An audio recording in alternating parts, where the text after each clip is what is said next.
යුක්‍රේනයේ පොක්‍රෝස්කී පුටින්ගේ හමුදාවට දුර්ලභ පිළිගැනීමක් ලැබී තිබෙනවා. පදිංචිකරුවන් බටයින්ට ආචාර කර තිබෙනවා. එසේම ඔවුන් විසින් රුසියානු බටයින්ට පවසා ඇත්තේ ඔබ එනතුරු අප බලා සිටියා යනුවෙනි. එසේම වෙඩිදුරටත් ඔවුන් විසින් පවසා ඇත්තේ අපිට රුසියාව අවශ්‍යයි. පොක්‍රෝස්ක් පදිංචිකරුවන් රුසියානු හමුදා ඒකක උණුසුම් ලෙස සාදරයෙන් පිළිගෙන තිබෙනවා. රුසියානු හමුදා පොක්‍රෝස් කලාපයේ නාගරික කොටස් තුළ ඉදිරියට මෙහියුම් සිදු කරගෙන යන අතර බටපිරිස් හානියටපත් නගරයේ මුදාගත් ප්‍රදේශවල මුර සංචාරයේ යෙදෙන අවස්ථාවේ එහි ඉතිරි වී සිටින පදිංචිකරුවන් රුසියානු බටයින්ව ඉතාම සුහදශීලී ලෙස පිළිගෙන තිබෙනවා.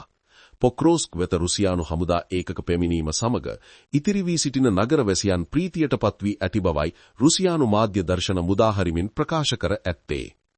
එසේම රුසියානු හමුදා නාලිකා විසින් නිකුත් කරන ලද දර්ශන සහ ප්‍රකාශවලට අනුව එහි ඉතිරි වී ඇති පදිංචිකරුවන් පවසා ඇත්තේ පොක්‍රෝස්ක් නගරය වටා සටන් වැඩි වන විට වසරකට වැඩි කාලයක් පමණ භූගතව සැගවී සිටීමට සිදු වූ බවයි.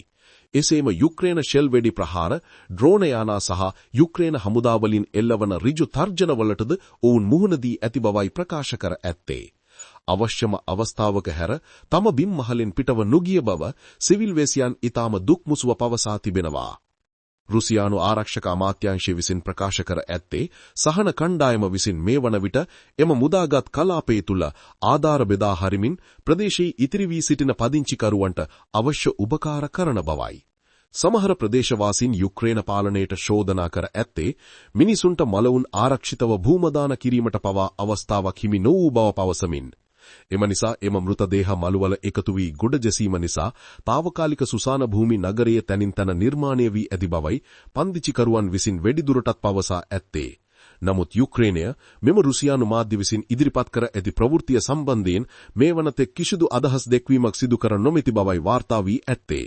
නමුත් 2022 වර්ෂයේදී රුසියානු අල්ලාගත් කිර්සන් නගරය යුක්‍රේන හමුදා විසින් නැවත මුදවා ගැනීමේදී එහි සිටි ජනතාව විසින් ඊටම හරසරින් යුතුව යුක්‍රේන හමුදා ඒකක පිළිගෙන තිබුණා. එනම් ප්‍රීති ഘോഷා කරමින්, නකමින්, ගයිමින්, විනෝද වෙමින් එම පිළිගැනීම සිදුව තිබුණා.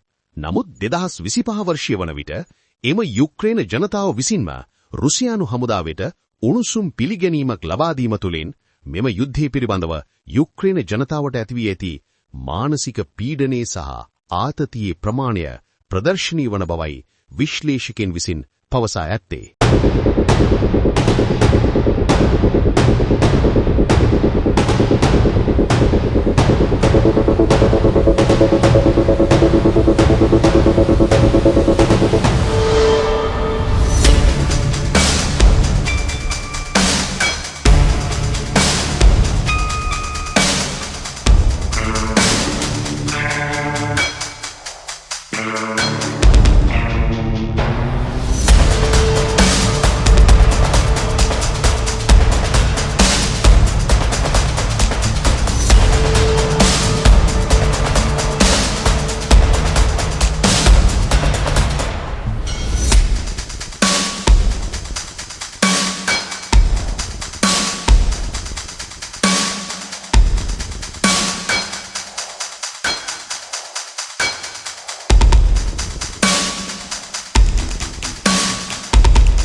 වසර 12,000කට පසු පළමු වරට ඉතියෝපියාවේ ගිනිකන්දක් පුපුරා යයි.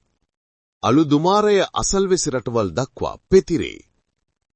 ඉතියෝපියාවේ හේලිගුබ්බි ගිනිකන්ද වාර්තා අලුත් කරමින් ඉතිහාසයේ පළමු වරට පුපුරා ගිය අතර අෆාර් කලාපය හරහා දැවන්ත අලුතීරුවක් විහිදුවමින් එර්ටා ඇලේ සහ අෆ්ඩේරා නගරය අසල කම්පන තත්ත්වයන්ද ඇති කර තිබෙනවා.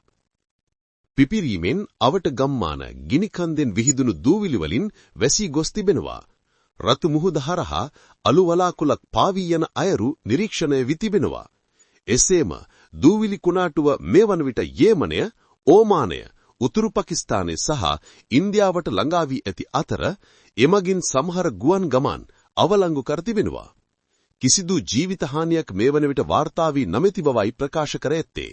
නමුත් බලධාරීන් පවසන්නේ අලුමගින් තනබිම් මත පතිත වී ඒවාට විශාල හානියක් සිදුවීමට ඉඩ ඇති බැවින් ඒ මගින් පසු සම්පත් හිමියන්ගේ ජීවනෝපායන්ට ඍජු බලපෑම් ඇති විය හැකි බවයි. අලු කුණාටුව කිලෝමීටර් දහස් ගණනක් ගමන් කර සඳුදා රාත්‍රියේ ඉන්දියානු ගුවන් කලාපයට ඇතුළු වී තිබෙනවා. ගුවන් සේවා බලධාරීන් ආරක්ෂක මාර්ගෝපදේශ නිකුත් කිරීමට කටයුතු කළ අතර ගුවන් ගමන් මෙහෙයුම්වලටද එය බලපාන ලදී. දිල්ලි, ගුජරාට්, රාජස්ථාන්, මහාරාෂ්ට්‍ර, පංජාබ් සහ හරියානා කලාප හරහා මෙම දුම් වලාකුළ පාවී ගොස් තිබෙනවා. ඉන්දියානු විශේෂඥයින්ට අනුව අලු සහිත දුමාරය චීනයේ දෙසට ගමන් කරමින් තිබෙන අතර ඉතා ඉක්මනින් ඉන්දියානු කහසින් පිටවනු ඇතැයි අපේක්ෂා කර ඇත්තේ.